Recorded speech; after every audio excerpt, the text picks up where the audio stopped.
네, 그렇다면 상승부를 켜내는 현재 미증시, 미국 현지에서는 어떻게 바라보고 있을까요? 미국 증시 전문 유튜버 유사남님 연결해 들어보겠습니다. 유사남님 안녕하세요.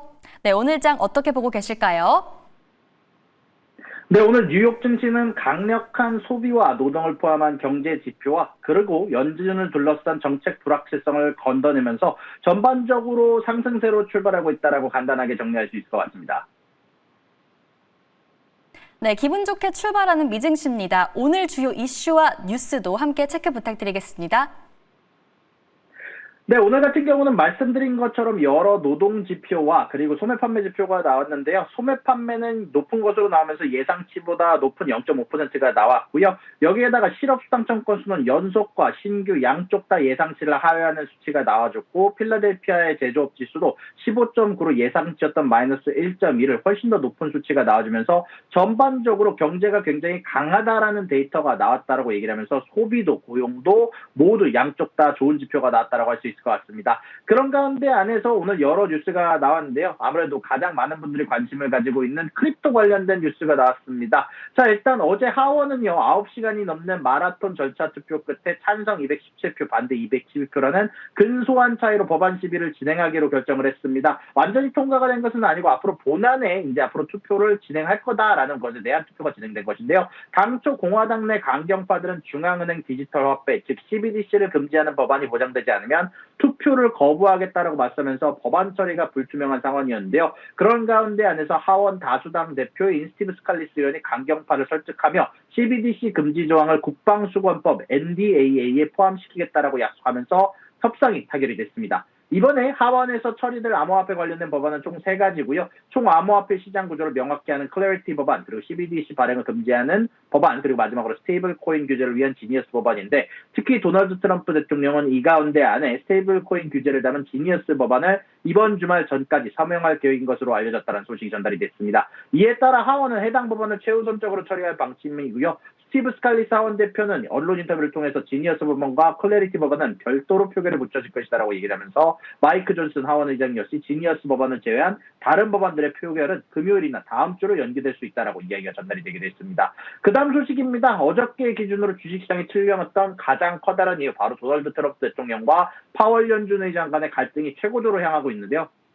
어제 트럼프 대통령은 파월 의장을 해임할 가능성에 대해서 매우 낮다라고 언급하면서도 사실상 해임 가능성을 열어두는 듯한 발언으로 시장의 혼란을 가중시켰습니다. 일단 이 발언은 백악관의 한 관리가 대통령이 곧 파월 의장의 해임을 추진할 가능성이 높다라고 밝힌 직후에 나왔는데요. 트럼프 대통령은 화요일 밤 공화당과의 의원들과의 회의에서 파월 의장 해임에 대한 아이디어를 논의했다라고 인정을 했고요. 여기에 대해서 이 소식이 나오자마자 주가가 급락하고 전반적인 채권 금리가 오르자 대통령이 직접 나와서 수요일 날 사기 혐의로 그가 떠나야 하지 않는 한, 만약에 연준에서 지금 진행 중인 재개발 관련된 부분들이 사기가 아니라면 그를 해임할 가능성은 매우 낮다라고 생각하지만 그 어떤 것도 배제하지 않겠다라고 얘기를 하면서, 이는 트럼프 대통령과 공화당이 결국 연준의 워싱턴 건물 기조 프로젝트에 대해서 제기하고 있는 의혹을 겨냥한 발언을 했고요. 여전히 해임이 가능하다라는 부분을 일단은 남겨두기도 했습니다. 대통령 측은 해당 프로젝트가 불필요하고 호화롭고 예산을 초과했으며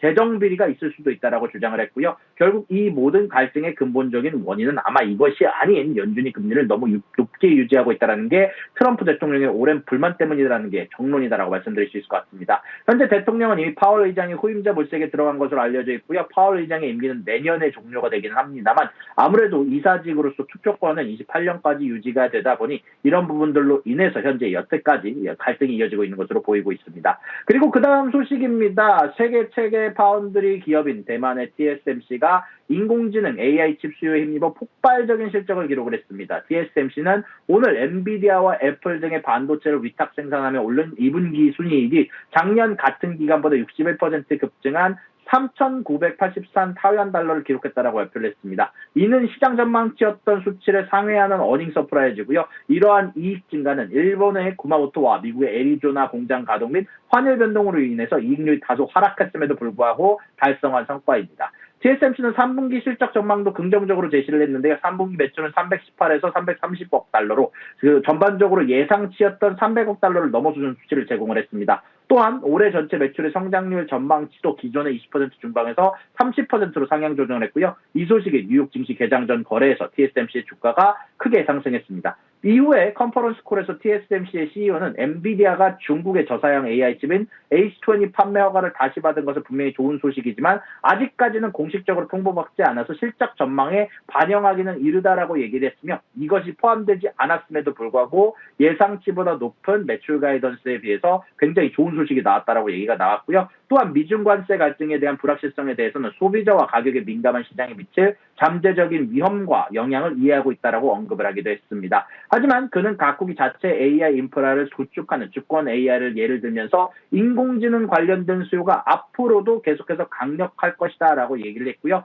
다만 다음 분기 가이던스에선 환율 영향에 대한 마진 압박이 나타나서 마진에 대한 가이던스는 예상치를 소폭 하회했다라고 소식이 전달이 되기도 했습니다. 여기까지 현재 미국에서 경제 유튜버 유선남이었습니다.